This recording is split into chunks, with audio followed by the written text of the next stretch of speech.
Practice वगैरह लगाते हैं तो आते थे। चलिए अगर आप मेरे चैनल पर प्लीज़ नए हैं तो प्लीज़ मेरे चैनल को लाइक कीजिए, सब्सक्राइब कीजिए। चलिए आप क्वेश्चंस के ऊपर आते हैं बिना समय को गवाए हुए। क्वेश्चन नंबर 1 कहता है कि ओजोन परत जो होती है किस मंडल में पाई जाती है। तो याद रखना होगा कि ये ओजोन जो परत होती है वह समताप मंडल में पाई जाती है और समताप मंडल में तापमान समान रहती है और इसीलिए यहाँ पे एरोप्लेन वगैरह मतलब उड़ने के लिए उचित रहता है। उसी तरह से बात करते हैं यहाँ पे ओजोन से संबंधित। ओजोन का सूत्र होता है कि O3 होता है और ये ऑक्सीजन का अप्रूफ है।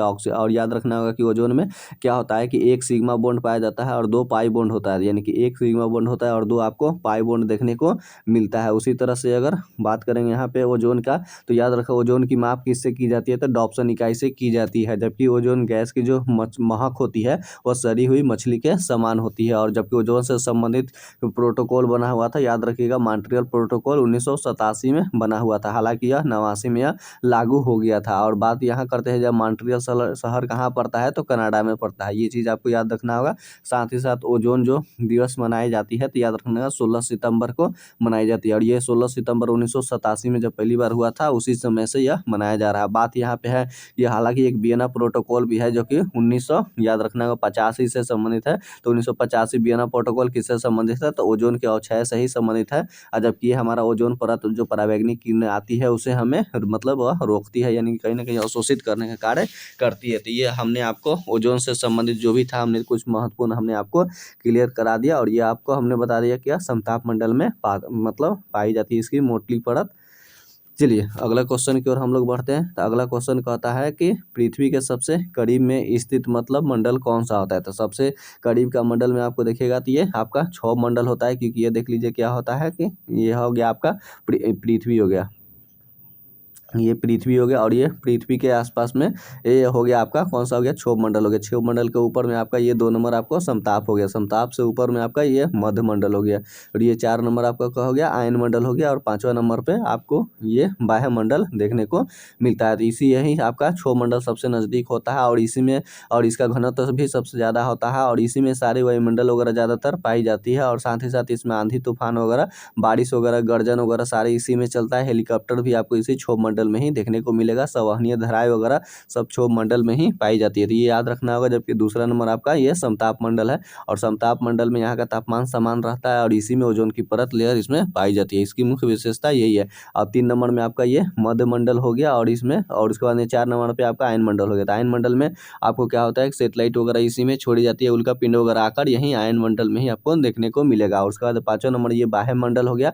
तो बाह्य मंडल में याद रखना होगा कि वायुमंडल में हाइड्रोजन हीलियम की प्रधानता होती है। और एक चीज़ है यहाँ पे याद रखिएगा अगर और जबकि ये मतलब ये पहला हो गया क्षोभ मंडल और समताप मंडल के बीच को मतलब जो मिलाने वाली एक रेखा होती है तो उसको किस नाम से जाना जाता है उसको तो याद रखना है मतलब उसको ट्रोपाज कहा जाता है। उसी तरह से ये समताप और मध्य मंडल के बीच को रेखा जो अलग करती है तो उसको यह स्ट्रेटोपाज कहा जाता है। और उसके बाद में फिर ये मध्य मंडल और आयन मंडल एक दूसरे को अलग करती है तो उसे स्ट्रेटोपाज कहा जाता है। और उसके बाद में और उसका जो ये आयन मंडल और बाह्य मंडल को अलग करने वाली रेखा क्या कहलाती है तो उसको एक्सोएक्सपाज कहा जाता है। तो ये चीज़ आपको इसमें से जो भी था वायुमंडल से हमने आपको दिखा दिया। हाँ वायुमंडल में अगर मतलब पारा क्या होता है पारा का पठ्यांक अचानक नीचे की ओर गिरने लगता है तो आंधी तूफान आता है, जबकि धीरे धीरे नीचे की ओर गिरता है। तो याद रखो धीरे धीरे नीचे गिरता है तो आपको वर्षा होती है, जबकि यह धीरे धीरे पाठ्यांक ऊपर की तरफ उठता है तो जब ऊपर की तरफ उठेगा तो याद रखना कि आपको मौसम साफ रहता है। अगर तेजी से अचानक ऊपर की तरफ उठ गया तो मौसम कैसा हो जाता है शुष्क हो जाता है। तो ये अभी आपको यहाँ से याद रखना होगा। तो चलिए नेक्स्ट को हम लोग चढ़ते हैं आगे की और वही चीज़ हमने यहाँ पे लिखा हुआ है कि देखिए यहाँ पे एरोप्लेन वगैरह यानी कि ये समताप मंडल में ओजोन भी इसी में आपको मिलेगा। आयन में आपको उल्का पिंड वगैरह और सेटेलाइट छोड़ा जाता है। चलिए अगला क्वेश्चन की ओर हम लोग बढ़ते हैं। सूर्य के समीपतम ग्रह कौन सा है। तो सूर्य के सबसे निकटतम की अगर बात करेंगे तो यहाँ पे हम लोग का बुध ग्रह हो जाता है, क्योंकि ये कुछ देर के लिए देख लीजिए तो अगर आपको ये सूर्य हो गया तो सूर्य के पास में ये तो आपका ये बुध हो गया। बुध के बाद में दूरी के हिसाब से ये शुक्र हो गया। शुक्र के बाद ये आपका पृथ्वी हो गया। पृथ्वी के बाद ये आपका मंगल हो गया और मंगल के बाद मंगल के जस्ट बाद आपका ये कौन सा हो जाता है बृहस्पति हो जाता है। बृहस्पति के बाद ये शनि हो गया, अरुण हो गया और ये वरुण ग्रह हो गया। तो इस तरह से आपका दूरी के हिसाब से आपका ये हो गया बुध हो गया, उसके बाद शुक्र हो गया, पृथ्वी हो गया, 4 नंबर पे मंगल हो गया। तो ये सभी चारों के चारों आंतरिक ग्रह के नाम से जाना जाता है। उसके बाद में ये बृहस्पति हो गया बृहस्पति हो गया, और ये शनि हो गया, और ये अरुण हो गया, और ये वरुण हो गया। इस तरह से 8 गो अभी टोटल उपग्रह है। अक्षुद्र ग्रह के पेटियाँ यही मंगल और बृहस्पति के बीच में पाई जाती है, जबकि यहाँ सबसे छोटा मतलब हो गया आपका बुध ग्रह हो गया। सबसे बड़ा आपको कौन सा होता है, तो बृहस्पति होता है। यहाँ आकृति के हिसाब से भी हमने आपको यहाँ पे दिखा दिया। इस तरह से आप ये याद रख लीजिएगा। और साथ ही साथ यहाँ पे मतलब ये जो प्लूटो को था, इसको प्राग सम्मेलन जो 2006 में हुआ था, उस समय इसको हटा दिया गया था। पहले 9 गो हुआ करता था, अभी वर्तमान में कितने ग्रह की संख्या है, तो 8 गो है। ये चीज़ आपको याद रखना होगा। उसी तरह से मंगल ग्रह के पास में 2 उपग्रह आपको देखने को मिलेगा, डीमोस और फोमोस, जिसमें से डीमोस ब्रह्मांड में सबसे छोटा आपको उपग्रह के रूप में जाना जाता है। जबकि एक और ये जबकि याद रखना होगा कि बृहस्पति जो होता है, एक चीज़ बृहस्पति ये सबसे बड़ा है और इसको पीला ग्रह के नाम से जाना जाता है, और इसमें भी ये दूसरा नंबर पे है उपग्रह की संख्या रखने के मामले में। हालांकि शनि सबसे ज़्यादा है। अभी वर्तमान खोज के अनुसार 145 उपग्रह हो गया है शनि के पास में। हालांकि मान्यता प्राप्त भी सबसे ज़्यादा शनि के पास ही है, तो ये भी आपको याद रखना होगा।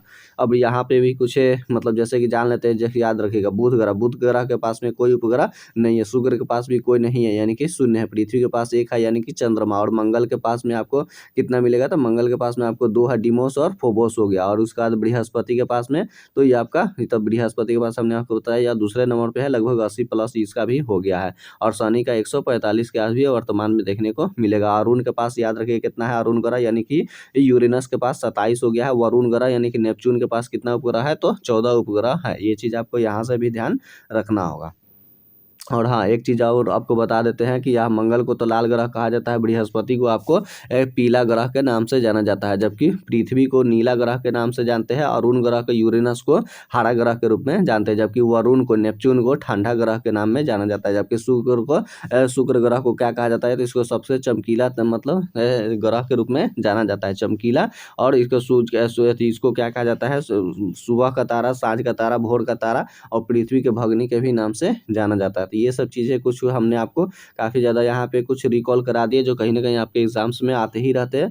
और ख़ास तौर से आप अगर सिंगल सेट लगा कर जाते हैं, तो आपके एग्जाम्स में अक्सर वही पूछे सवाल जाते हैं चैप्टर से, जहाँ से आप नहीं जान रहे हो, तो यही आपका गलती हो जाती है। इसलिए यहाँ पे अगर आप मेरे चैनल्स पे आए हैं, तो हम आपको पूरा का पूरा रिकॉल करा देंगे, जो कहीं से आपके एग्जाम में न छूटने का चांस रहेगा। तो चलिए 4 नंबर क्वेश्चन कहता है कि सूर्य के सर्वाधिक दूर में स्थित कौन सा होता है, तो दूर में हमने आपको बता दिया कि यह वरुण होता है। और चूंकि यहाँ पे अब देखिए मंगल का हमने बताया था डिमोस, और एक फोबोस होता है, जबकि एक शनि का टाइटन होता है। तो देखिए शनि के पास में एक उपग्रह है टाइटन, जबकि यूरेनस के पास में है उसको टाइटेनिया कहते हैं, जबकि वरुण को यानी कि नेपच्यून को ट्रिटोन क्या है, एक उपग्रह है ये है। जबकि बृहस्पति का सब जो है उपग्रह है वो गनीमेड है, जो कि ब्रह्मांड सौर मंडल में सबसे बड़ा मतलब उपग्रह के रूप में इसको गनीमेड को जाना जाता है। चलिए नेक्स्ट क्वेश्चन की ओर बढ़ते हैं। सौरमंडल का अत्यधिक तीव्र यानी कि चमकीला कौन सा होता है, तो हमने आपको बता ही दिया था कि शुक्र सबसे चमकीला होता है। और जबकि चुंबकीय झंझनाहट वगैरह आकर्षण किसमें ज़्यादा पाया जाता है, बुध में पाया जाता है, जबकि बुध सबसे जल्दी चक्र लगा लेता है सूर्य का, लगभग 88 दिनों में यह चक्कर लगा लेता है। शनि को काला ग्रह के नाम से जाना जाता है। रात्रि के समय आकाश में कौन सा लाल दिखाई देता है, तो रात्रि के समय लाल ही आपको मंगल दिखाई देता है। हाँ, लाल रंग क्यों होता है, क्योंकि आयरन के ऑक्साइड के उपस्थिति के कारण यह लाल दिखाई देता है। उसी तरह से पृथ्वी को नीला ग्रह क्यों कहते हैं, क्योंकि जल के उपस्थिति के कारण होता है। जबकि ये हमारा बृहस्पति ग्रह को पीला ग्रह क्यों कहा जाता है, तो इसको मतलब ये पीला रंग का, क्योंकि सल्फर डाइऑक्साइड उपस्थिति के कारण। उसी तरह से ये शनि जो है वो काला ग्रह के नाम से जाना जाता है। पृथ्वी का सर्वाधिक मात्रा में पाया जाने वाला तत्व कौन सा है, तो अब यहाँ पे याद रखिएगा तत्व की बात कहा गया है, तो सबसे ज्यादा मात्रा में आपको क्या पाया जाता है, ऑक्सीजन पाया जाता है। ऑक्सीजन मतलब भूप्रपट्टी में कितना हो गया, 46% हो गया। सिलिकॉन आपको 27% मिलेगा। एल्युमिनियम कितना 8% मिलेगा। लोहा आपको 5% होता है। तो यही होता है, कुछ संख्याएं घटती जाती है। तो इस तरह से आपको यह भूप्रपट्टी के बारे में दर्शाया गया है। जबकि यह पृथ्वी न कह के वायुमंडल अगर कह देता, तो उसमें से 78% आपको नाइट्रोजन रहता है, ऑक्सीजन 21% रहता है, आर्गन 0.93% रहता है, कार्बन डाइऑक्साइड 0.03% होता है। जबकि हाइड्रोजन की खोज करता कौन था, तो हेनरी क्वेंडिश था। रदरफोर्ड मतलब यह नाइट्रोजन की खोज करता था, ऑक्सीजन के प्रिस्टले ने किया हुआ था। आगे की ओर बढ़ते हैं। सबसे अधिक उपग्रहों वाला ग्रह कौन सा है, तो हमने आपको बताया था कि वह शनि है, 145 है। बुध और शुक्र के पास कोई भी नहीं है, बृहस्पति या दूसरे नंबर पे आता है। जबकि याद रखिएगा पृथ्वी किस तरह से अपने घूर्णन कर लेती है, 24 घंटा में घूर्णन करती है, यानी कि दिन और रात 24 घंटा का होता है। लेकिन यह बृहस्पति का घूर्णन काफ़ी ज़्यादा धीमा होता है, तो धीमा होता है लगभग यह 10 घंटे में यह चक्कर लगाती है, यानी 5 घंटा का दिन और 5 घंटा का रात यहाँ पे देखने को मिलेगा। हमारा सौरमंडल कौन सी आकाश में स्थित है? तो क्वेश्चन हम लोग का सौरमंडल में कौन सा आकाश गंगा में स्थित है? तो हमारा जो सौरमंडल है सूर्य है वह मंदाकिनी यानी कि दुग्ध मेखला यानी कि मिल्की वे में स्थित है, याद रखना है। जबकि तारामंडलों की संख्या कितना है टोटल? तो 89 है। सौरमंडल में सबसे प्रधानता किसकी होती है तो सूर्य की ही होती है, ये चीज़ आपको याद रखना है। सौरमंडल में प्रधानता किसकी होगी तो सूर्य का ही होता है। भोर का तारा, सांझ का तारा, पृथ्वी के भगनी वगैरह किसे कहा जाता है तो शुक्र को कहा जाता है। आकाश में सबसे चमकदार तारा कौन सा होता है? तो सबसे चमकदार तारा जो है हमारा साइरस है। हालांकि पृथ्वी से सबसे निकटतम तारा में हमारा पहले सूर्य ही आ जाता है, ये चीज़ याद रखना है। सबसे निकटतम तारा में आपका सूर्य आता है। 2 नंबर पे आपका प्राकिस्मा सेंचुरी आता है। प्राकिस्मा सेंचुरी यानी कि उसका कितना लगभग हमारा पृथ्वी से दूरी है तो 4.2 प्रकाश वर्ष की दूरी है। और जबकि एक अल्फा सेंचुरी होता है जो कि 4.3 प्रकाश वर्ष के दूरी पर है, जो कि दूरी के हिसाब से ये तीसरा नंबर पे है। तो ये चीज़ याद रखना होगा कि सूर्य से अगर निकटतम पूछ दिया तो वह प्राकिस्मा सेंचुरी हो गया, याद रखना। तो जबकि आकाशगंगा, जबकि ये दूसरा वाला वो हमने बताया कि आपको अल्फा सेंचुरी और तीसरा नंबर पृथ्वी के दूरी के हिसाब से पूछेगा। तो बृहस्पति का अध्ययन करने वाला उपग्रह कौन सा है तो वह वाइजर 1 था, जो कि पृथ्वी का अध्ययन करने के लिए गया होता। टाइटन किस ग्रह का उपग्रह है? हमने ऊपर में भी बता दिया कि शनि का आपका टाइटन है, जबकि यूरेनस का आपका टाइटेनिया है, जबकि वरुण ग्रह का यानी कि नेपच्यून को इसको ट्रिटोन कहते हैं। इसका क्या है उपग्रह? ट्रिटोन है। और मंगल का डिमोस फोबोस है। और बृहस्पति का हमने आपको बताया था कि गनीमेड सबसे बड़ा है। बिना उपग्रह वाला ग्रह कौन कौन से है? यानी कि बुध है और शुक्र है, इसके पास में कोई भी उपग्रह नहीं है। जबकि क्वेश्चन है कि पृथ्वी का एकमात्र उपग्रह कौन सा है तो ये चंद्रमा है। और फिर चंद्रमा का अध्ययन क्या कहलाता है तो सेलेनोलॉजी कहलाता है। सी और ट्रैंक्विलिटी कहाँ पे स्थित है तो चंद्रमा पे स्थित है। चंद्रमा का हम लोग कितना % देख पाते हैं तो याद रखना होगा कि लगभग 57% हम लोग उसको देख पाते हैं। और जबकि चंद्रमा जब से पृथ्वी के सबसे नज़दीक होता है उसको उपभू कहा जाता है, और अधिकतम दूरी होता है उसे अपभू कहा जाता है। अंतरिक्ष में तारामंडलों की कुल संख्या कितनी है तो 89 आपको क्या है तारामंडलों की संख्या है। चलिए, सूर्य के सबसे निकटतम तारा कौन सा है तो सूर्य से निकटतम तारा हमने आपको बताया कि प्राकिस्मा सेंचुरी है, जो 4.2 प्रकाश वर्ष की दूरी पे है।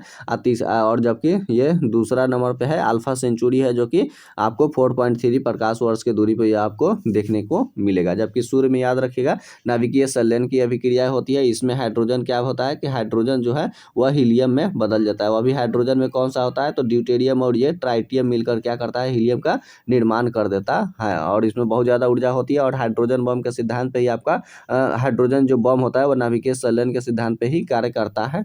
और सूर्य का सतह का तापमान याद रखिएगा 6000 डिग्री सेल्सियस होता है, जबकि इसका केंद्र का तापमान 15 मतलब मेगा होता है, यानी कि 15 मेगा डिग्री सेल्सियस इसका तापमान होता है केंद्र का तापमान। या उसको मेगा को 1.5 गुने 10⁻7 डिग्री सेल्सियस भी लिख सकते हैं, या फिर 15 m, क्योंकि एक m मतलब मेगा मतलब होता है कि 10⁻+6 वाला को मेगा कहा जाता है।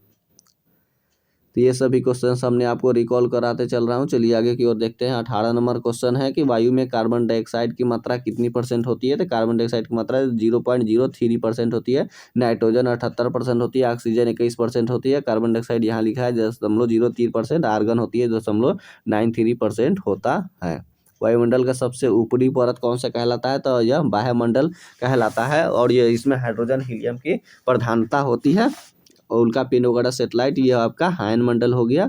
और ये समताप हमने बताया कि आपको एरोप्लेन वगैरह इसी में हवाई जहाज उड़ता है। और यहाँ का तापमान समान रहता है। ओजोन की परत इसी में रहती है। जबकि क्षोभ में हमने आपको बताया कि इसमें सभी तरह के मतलब वायुमंडलीय घटनाएं वगैरह सब घटती रहती है। हाँ, क्षोभ मंडल की एक चीज़ यहाँ पे याद रखिएगा, क्षोभ मंडल की मोटाई जो होती है वह ध्रुवों पे अधिक होती है, विषुवतीय रेखा पे कम होती है। जबकि गर्मी के दिनों में क्षोभ मंडल की मोटाई क्या हो जाती है कि घट जाती है, मोटाई बढ़ जाती है। गर्मी के दिनों में बढ़ जाती है, जबकि ठंड के दिनों में क्षोभ मंडल की मोटाई घट जाती है।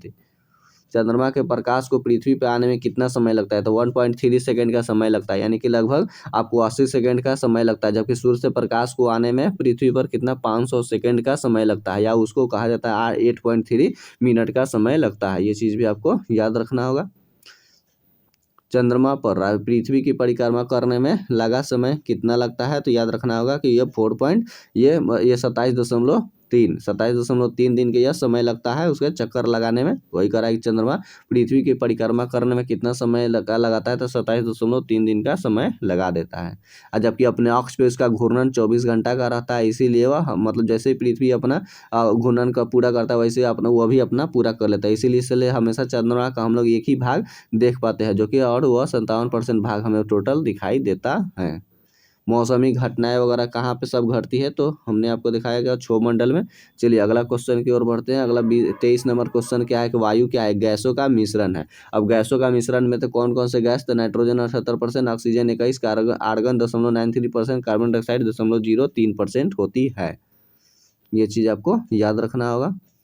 ब्रह्मांड में सर्वाधिक मात्रा में पाए जाने वाला तत्व कौन सा है, तो तत्व पूछेगा कि सबसे ज़्यादा कौन सा है, तो ब्रह्मांड में आपको हाइड्रोजन ही है। और यही हाइड्रोजन ईंधन का रूप में कार्य करता है उसमें, जो कि हीलियम में परिवर्तित करते जाता है।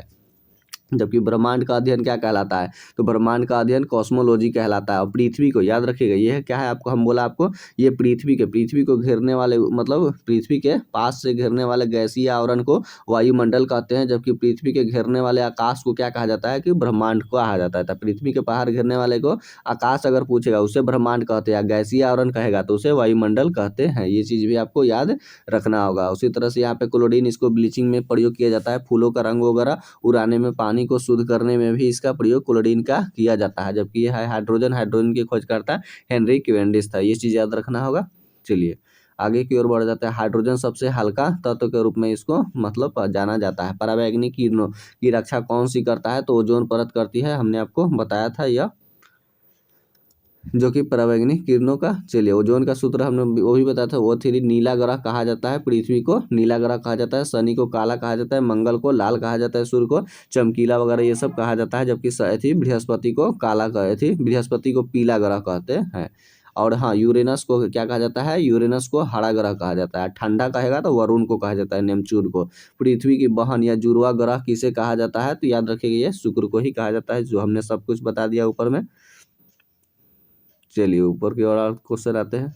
अब यहाँ पे क्वेश्चन देख लेते हैं। तारों का रंग होता है उसके किस पर निर्भर करता है, तो ताप पर करता है। और उसका सतह का तापमान 6000 डिग्री और केंद्र का तापमान 15 मेगा डिग्री सेल्सियस होता है। अब चलते हैं वहाँ के ताप के क्रम से। अगर निम्न ताप होगा तो याद रखिएगा उसका लौ कैसा रंग का जलेगा, तो निम्न ताप होगा तो वह लाल रंग का जलता है। उसके बाद में मध्यम जब तापमान चल जाता है उसका मध्यम तापमान, तो मध्यम तापमान के अवस्था में यह कैसा रंग का होता है, तो नीला रंग का होता है। तो मध्यम में नीला हो गया। और उच्च तापमान हाई टेम्परेचर आता है तो ऐसी स्थिति में इसका लौ कैसा होता है, तो सफ़ेद होता है। तो ये चीज़ याद रखना, निम्न तापमान पे लाल होगा और मध्यम तापमान पर नीला हो जाता है लौ। उसके अलावा और अधिकतम तापमान हो जाता है हाई टेम्परेचर, तो उस समय में इसका ये कैसा हो जाता है, तो सफ़ेद रंग का यह दिखता है। तो ये आपको याद रखना होगा। तारों का सौर परिवार सबसे ठंडा कौन सा है, तो सबसे ठंडा हमने बताया कि आपको नेपच्यून है, यानी कि वरुण है। और उसमें भी हमने आपको बताया था कि संलयन अभिक्रिया होती है, हमने यहाँ पे लिख दिया। ये आपका ड्यूटेरियम है और ये ट्राइटियम है, ये मिल गया तो हीलियम हो गया। उसमें एक न्यूट्रॉन निकलते हैं और ये काफ़ी ज़्यादा मात्रा में ऊर्जा निकलती है। किस ग्रह पर सूर्य पश्चिम में उगता है, और हाँ चलिए यहाँ पे आपको क्वेश्चन आ गया आपका पश्चिम में उगते हैं अरुण और शुक्र, यानी कि शुरू से 2 नंबर पे हो गया शुक्र और अंतिम से यह मतलब अरुण यूरेनस 2 नंबर पे हो गया। ये दोनों जो चक्कर लगाती है यह पूरब से पश्चिम लगाती है। हमने क्या बोला आपको, ये पूरब से पश्चिम की ओर, यानी कि ईस्ट से वेस्ट की ओर, यानी पूरब से पश्चिम की ओर चक्कर लगाती है। इसीलिए यहाँ पे सूर्य का उदय होता है पश्चिम में और डूबता है पूरब में। और जबकि बाकी सभी ग्रह वगैरह पृथ्वी वगैरह कैसे चक्कर लगाती है, तो पश्चिम से पूरब की ओर लगाती है। कैसा लगाती है, तो याद रखना होगा कि पश्चिम से यानी कि पूरब की ओर, यानी कि वेस्ट से ईस्ट की ओर चक्कर लगाती है। तो यही दो का विपरीत है। हालांकि सूर्य का भी चक्रण विपरीत ही है, वह भी पूरब से पश्चिम ही चक्कर लगाता है। वलय युक्त ग्रह कौन सा है, तो आपको शनि है। इसमें छल्ला के आकार का दिखेगा, लगभग 7 गो होता है। ध्रुव तारा किस दिशा की ओर इंगित करता है, तो याद रखिएगा वह उत्तर की ओर करता है। जबकि तारे चमकता है या चमकते हैं, क्यों चमकते हैं, तो अपवर्तन के कारण चमकते हैं। ये याद रखिएगा, टिमटिमाते क्यों है, अपवर्तन के कारण। तारों और सूर्य की ऊर्जा का स्रोत क्या है, तो याद रखिएगा नाभिकीय संलयन है। और संलयन की अभिक्रिया हमने आपको वैसे ही दिखा दिया। और जबकि हाइड्रोजन बम संलयन के सिद्धांत पर करता है, जबकि विखंडन पे आपको क्या होता है, परमाणु बम, जिसे एटम बम कहते हैं। और विखंडन की अभिक्रिया पर जो होती है याद रखिएगा, वो नाभिकीय रिएक्टर भी कार्य करता है वहाँ, लेकिन नियंत्रित अभिक्रिया होती है। और ये विखंडन पे ही आपको परमाणु बम गिराया गया था, जो कि हिरोशिमा नागासाकी पर गिरा था। हिरोशिमा पर पर 6 अगस्त को गिरा था, याद रखिएगा 6 अगस्त को 1945 को जो लिटिल बॉय था जिसका यूरेनियम 235 का प्रयोग किया गया था। जबकि जो फैटमैन जो था वो फैटमैन 9 अगस्त को नागासाकी पर गिरा हुआ था। इसमें क्या किया गया था, प्लूटोनियम, याद रखिए प्लूटोनियम 239 का प्रयोग किया गया था। जबकि प्लूटोनियम का परमाणु संख्या कितनी होती है, तो 94 होती है। ये चीज़ भी आपको साथ साथ याद रखना होगा।